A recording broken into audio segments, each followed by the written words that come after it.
I've given for inheritance unto your fathers. But I said, how shall I put you among the children and give you a pleasant land, the goodly heritage of the host of nations? And I said, you shall call me my father, and shall not turn away from me. Thank you. So you see, he's talking about who? He's been married to both, but you see he called what? The two back together again, bringing them back into covenant relationship. But even throughout this, you only hear him speak of divorce with one house. That's the house of Israel, also identified in Scripture as Ephraim. So when we go to Romans, the 7th chapter, again, at the first verse, down to,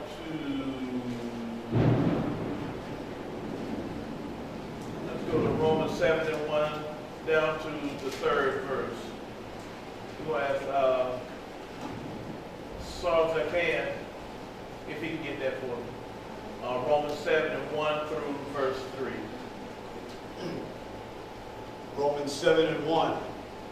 Know ye not, brethren, for I speak to them that know the law. Stop right there. He said, know ye not, brethren, that I speak to them that know the law. Who would Apostle Shaul's brethren be? Southern kingdom.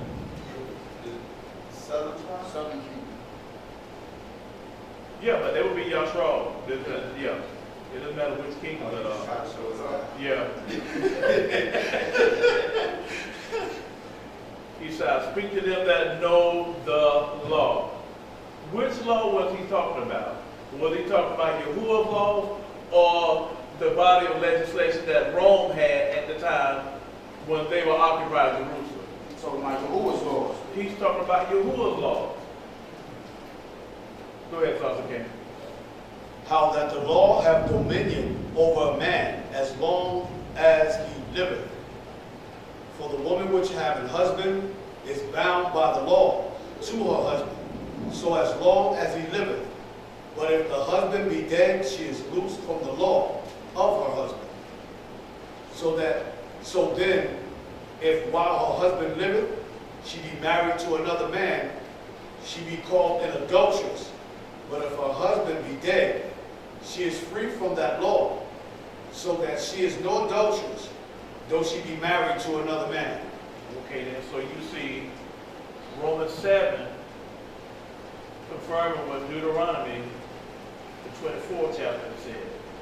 So, but it also showing you here that this woman is bound to this law as long as what? That man is alive. The husband of the East who wanted divorce is alive. But it said if he's dead, she's what? She's free. She's free from that law. So continue reading on, so I know I said the verse 3, but Verse 4. Wherefore, my brethren, ye also are become dead to the law. he said, wherefore, my brethren, you have become what? Dead to the law. By the body of Mashiyach. By the body of Mashiyach. So why is he relating being dead to the law to the body of Mashiyach? That's the only way they can come back. They had to be loose to be able to come back because they had laid with the other nations in there. And so how were they loosed or free from the law? Mashiyach dying. Yeah, Mashiyach died. I know y'all got to understand, but we're doing the teaching for those outside of here. That's why I'm fishing for certain outside. But I know y'all know. But it's certain words I'm looking for the viewing audience who may not be familiar. And so the law says when the husband finds displeasure or uncleanliness in the Isha, he can what? Take write a bill of divorce, place it in her hand, and send her out of his house. But it says she is free to marry, right? She can marry another man. But if she marries that man, and he finds displeasure, she cannot what? Return to this man. So now we're seeing that as long as the husband lives, she what? She's bound to the law. And the only way she's free to marry is what? The husband dies. So, as we were stating earlier, if you, those that are in our listening audience, this is why we put so much emphasis and focus on the house of Israel. It was the house of Israel who was given the bill of divorce. And this is why Apostle Yahusha is speaking in such a tone to where he's speaking of this marriage, showing that he said, my brethren, through the body of Mashiyach, you're no longer bound, or you've been freed or loose from that law. Now you can return. And matter of fact, when we read further, watch what he says. Because this also sets up Mashiyach for something. And we'll focus on that. Go ahead, Brother King. Okay.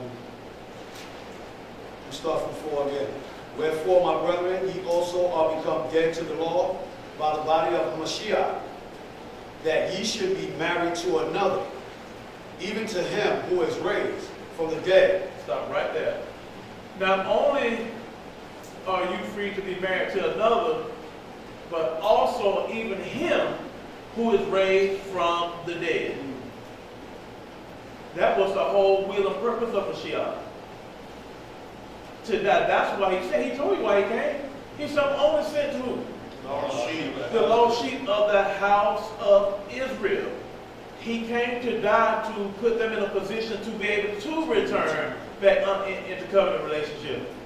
Because remember, when we entered into oath with Abraham, or when Abraham entered into the covenant with the Father, what did he say? The party or whoever breaks that covenant or transgress the covenant, they would have to what? Die in like manner, the same way those pieces were what? Were killed.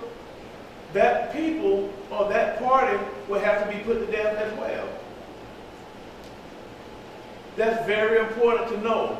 There's a reason why Mashiyach is going through the same thing. This is what he called a sacrifice. He literally was fulfilling a sacrifice.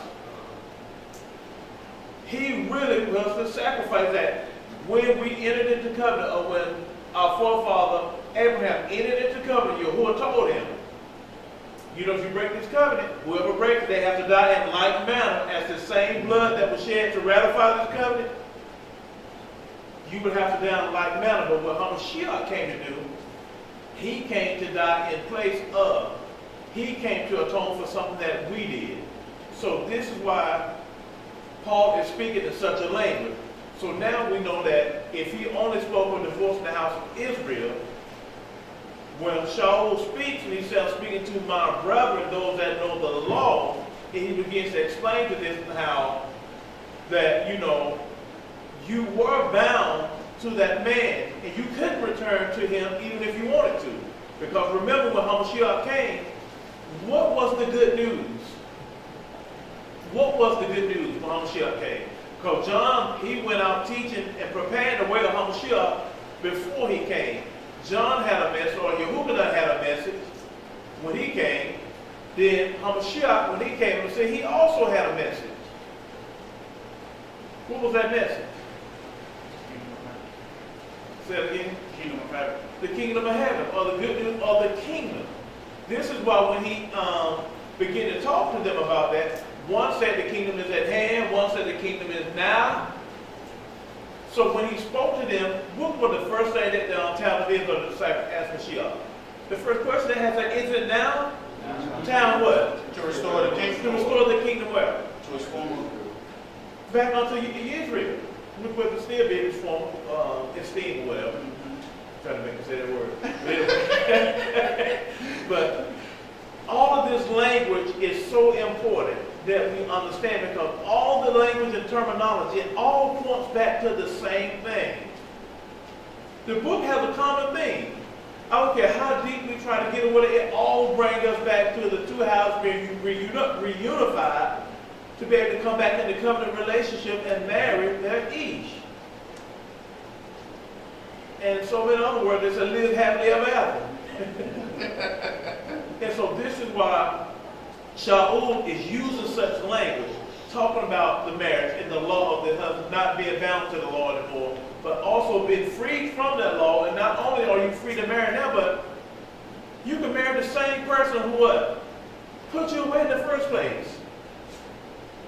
The same one that wrote you the bill of divorce, now you can return to him, because how can she return to him? Because remember, we read earlier said, if she's defiled herself, if unclean, she can't return to the husband. So how can she return to that one who wrote her the bill of divorce? He died. The law only stipulates he has to die. It didn't put any other stipulation on it. He had to die. But since he died, how would the father reward his son for fulfilling his will? By giving him that bribe. By giving him a bribe or something else first. In return, he would raise him up. He didn't just let him do all that for nothing. He had to fulfill what was written in Scripture. He had to die, but the Father promised to raise him up. We knew that because even when Mashiyach was on the stage, he could have easily have saved himself. He told us he could have done it. That's right. He could have called down the host from heaven or anything. But he couldn't do that because he wanted to what? Fulfill the will of the Father. He said, not my will, but what? Yours be done. But yours be done. He said, I come not speaking of my own words, but I come what? I'm speaking the words of him who has sent me. So when we look at this, we're seeing this language being used, talking about being bound to the law, then being free from the law, but also everything pointing back to one specific group of people. And that's the house of Israel. So let's go read something right quick in Amos 9 and 8. And we're going to go to the 9th verse.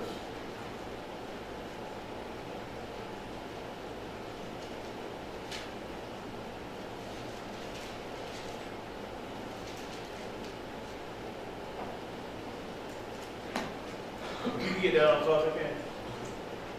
Yeah, Amos 9 and 8, all the way down to verse 9. Amos 9, verse 8. Behold, the eyes of Yahuah Elohim are upon the sinful kingdom. Who's the sinful kingdom? Go ahead. And I will destroy it from off the face of the earth, saving that I will not utterly destroy the house of Yaakov, saith Yahuah. For lo, I will command and I will sift the house of Yashra'al among all nations, like as corn is sifted in a sieve. Yet shall not the least grain fall upon the earth. Okay, then, so we see something going on here. With the house of Israel or the house of Jacob, he said, I will not what? Utterly destroy the house of Jacob. The house of Jacob being both houses. He said, for surely I will command and I will sift. He said, I will sift the house of Israel amongst all nations. That's very important. He said, I will sift the house of Israel amongst all nations. Bakal HaGoyim. I will sift Israel amongst all nations. That's very important. That's why it was strategic. It was a strategic plan to sift Israel amongst all the nations. He said, yet though I do this, he said what? As a grain is sifted in a sea, he said, yet not one smallest grain should fall to the ground. He's not going to lose any of them. So when we see this, it is very important to note that this is Yahuah doing, and he said, I will sift the house of Israel amongst all nations. Very important, because we're going to see some language used when we get to the New Testament. So what we have to understand is most people, they don't even realize that this is a bitter pill for people to swallow. It hurts some people when you say this. Some people don't know how to handle it. And I'm going to say this.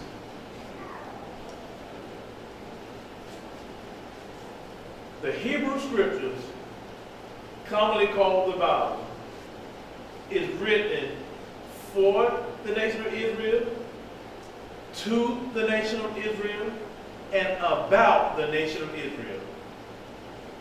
To, for, and about the nation of Israel. You know why you hear about the other nations in the scriptures? Because Israel came in contact with those nations, even if it was by way of captivity or what? That's the only reason why you read and hear about the other nations. But the book, Old and New Testament, is about the nation of Yashra'al. And the worst thing you can do is take the New Testament and try to understand it without an Old Testament foundation. It does not work. It's impossible. You can't do it. So, we said earlier that the house of Israel is our focal point.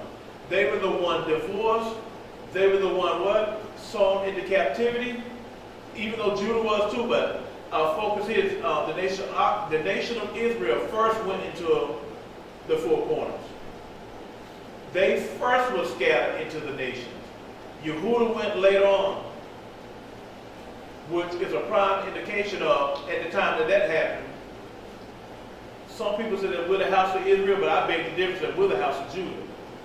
And when I say we're the house of Judah, I'm talking about the American blacks, the West Indians, being the Trinidadians, the Jamaicans, and all of them. They're Judah. Say it again. You said South Americans? Yeah, South America, yeah, all of them. That's Yahuah.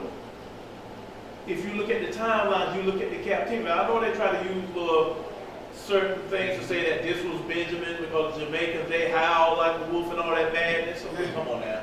They're like a ravenous wolf and all. Nah. They will be Yahuah just like we are. No matter, they just took on and adopted another culture within the area where they were taken. Because the vast majority of those people in 70 AD, when Rome conquered and sacked Jerusalem, that was Yahuah. You had a handful or a small remnant of the house of Israel during that time. But the vast majority was the house of Yahuah. But I didn't mean to segue into that, but let's come back over here. So, so when you look at this, you see the house of Israel is our focal point. So with the house of Israel being our focal point, and it talks about the divorce of them being the ones who received the bill of divorce, now it sets up the New Testament. All of that is very important. It sets up the New Testament because when you get to the New Testament, you're going to hear a whole bunch about covenants and reconciliations. Well, what kind of covenant? What kind of reconciliation will need to take place? Who's being reconciled? What happened within that relationship? So let's go to Matthew 10:5 right quick. Matter of fact, let's start at Matthew 10, and we're going to start at the first verse and go down to verse 6. I'm going to get as far as I can because I like before it projects. Matthew 10, verse 1. You say you want me to go to where? Verse 6. Matthew 10, verse 1. And when he had called unto him his 12 disciples, When he had called unto him his 12, he gave them power against unclean spirits, to cast them out, and to heal all manner of sickness and all manner of disease.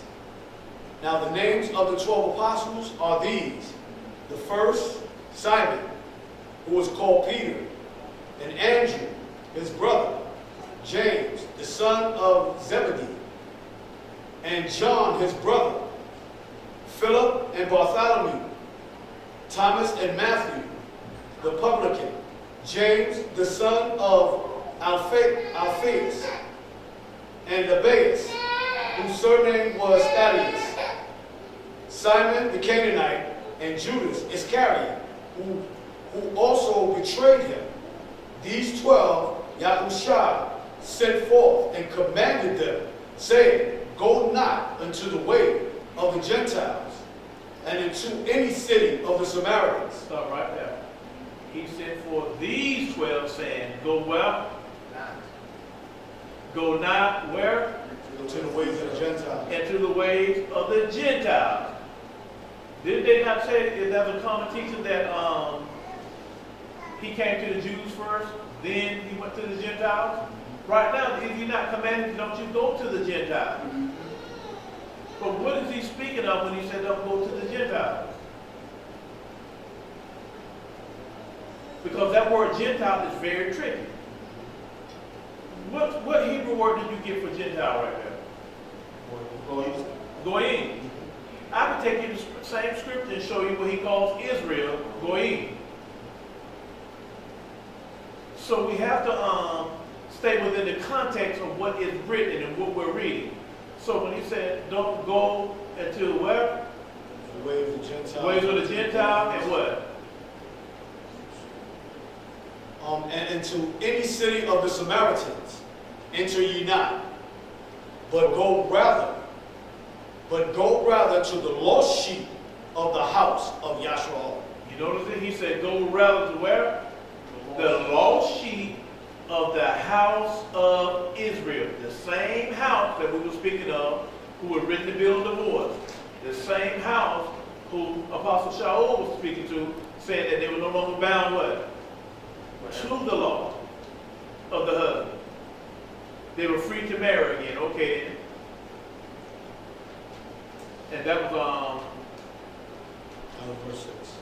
okay. Now let's go to Matthew 15. And we'll start at around verse 22. Should I you get that, please? Matthew 15, verse 22, 23, 24.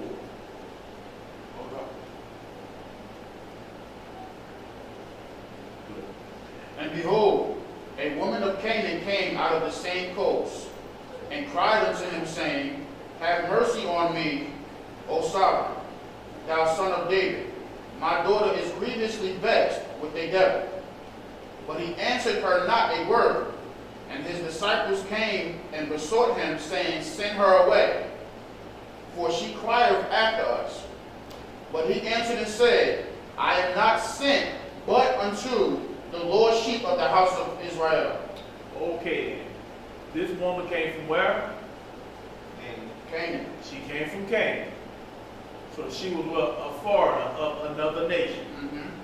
And she was crying out after him, right? And what did the scripture say? How did he respond? He ain't speak a word. He didn't respond. He answered her not. Go ahead. And his disciples came and besought him, saying, send her away. The disciples, who were his people, said what? Send her away. For she crieth after us. But he answered and said, I am not sent but unto the lost sheep of the house of Israel. He answered this woman of the other nation who were in need of his help. He answered her not. He didn't say anything to her at first, but since she was so persistent, he said what? I am not sent but unto the lost sheep of the house of Israel. I'm not sent unto the lost sheep of the house of Israel. I'm only sent to them. I'm only sent to the lost sheep of the house of Israel. That divorced people. Go ahead. Then came she and worshipped him, saying, Sovereign Lord, help me. But he answered and said, it is not meet to take the children's bread and to cast it to dogs. He said, it is not meet to take the children's bread and to cast it to dogs. Yeah, but y'all do know it's Hebrew idiom, right? The nation will always refer to Israel outside as dogs. It wasn't meaning a negative or a bad thing. It was denoting or a position of the nation of Yashra'al and their importance, and the nations or the outside nations and where they stand. We know that with Caleb and Joshua and Caleb. We learned that what Caleb in Hebrew means what? Dog. Means dog. The nations are blessed when they attach themselves to who? To Yashra'al. To Yashra'al. He said what now? But he answered and said, it is not meet to take the children's bread to cast it to dogs. It's not meat, it's not the will of the Father, it's it's not right for me to take my children and what belongs to them and what? And cast it to the dogs. And give it to the nation. You going? And she said, truth, Lord, yet the dogs eat of the crumbs which fall from their master's table. Now, this is what I want y'all to see, the importance of what she said. She said, yes, that's true. Did she disagree with him? Nope. About being called a dog? Nope. These nations knew their position, and they knew where the nation of Yashra'al stood, where they, and the power. You know, that's what we call oral history.